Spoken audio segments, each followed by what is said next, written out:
3i అట్లాంటస్ ఫలానా చోటు నుంచి వస్తుందని ఇంకా తేలలేదు. కాబట్టి ఇదేమైనా పాలపొంతాంతర వాసుల అత్యాధునిక రోదసి వాహనమా? లేక మన సౌర కుటుంబ దరిదాపుల్లోని గ్రహాంతర వాసులకు సంబంధించిన ఒక రకమైన ఎగిరే పళ్ళెమా? లేక భూగ్రహంపై దాడి చేయడానికి మనల్ని మించిన బుద్ధిజీవులు వదిలిన విధ్వంస అస్త్రమా? ఇలా గత కొన్నేళ్లుగా ఇంటర్నెట్లో రకరకాల వ్యాఖ్యానాలు కనిపిస్తూ ఉన్నాయి. వారిలో చాలామంది ఊహలకు రెక్కలు తొడిగి మరీ ఇది ఖచ్చితంగా గ్రహాంతర వాసుల అత్యంత శక్తివంతమైన ఉన్నతమైన సాంకేతిక పరిజ్ఞానానికి ప్రతీకగా చెప్తూ వచ్చారు. మరికొందరైతే భూమి మీద మానవుని శాస్త్ర సాంకేతిక పరిజ్ఞానాన్ని సవాల్ చేసే పాలపొంతాంతర వాహనం కూడా 3i అట్లాస్ అని అభివర్ణించారు.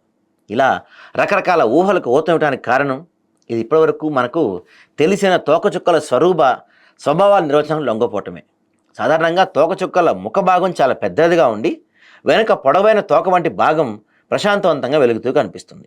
కానీ ఈ 3i అట్లాంటిస్ అట్లా కనిపించడం లేదు. దానికి ముఖ భాగమే అత్యంత ప్రశాంతవంతంగా కనిపిస్తుంది. దీని ముందు భాగం దట్టమైన ధూళి రకరకాల వాయువుల మధ్య మిశ్రమంగా కనిపిస్తూ వాటి మధ్య జరిగే రసాయన క్రియల వల్ల అసాధారణమైన వెలుగును విరచిమ్ముతుంది. మామూలు తోకచుక్కల్లాగా మరీ పెద్ద తోకచుక్క వంటి నిర్మాణం కూడా ఏమీ కనిపించడం లేదు.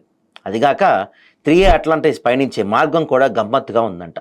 ఓ రకంగా ఇది బుద్ధిపూర్వకంగానే మన సౌర కుటుంబంతో దోబూచులాడుతున్నట్టు కనిపిస్తుందని మరికొందరు శాస్త్రవేత్తలు చెప్తున్నారు.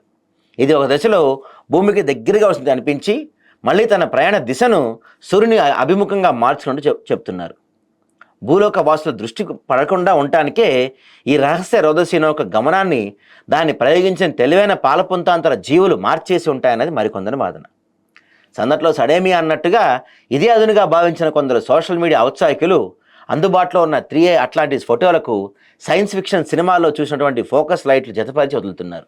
దీంతో ఇంటర్నెట్లో ఇదో ఖగోళ వేడుకలా ప్రచారంలోకి వచ్చింది.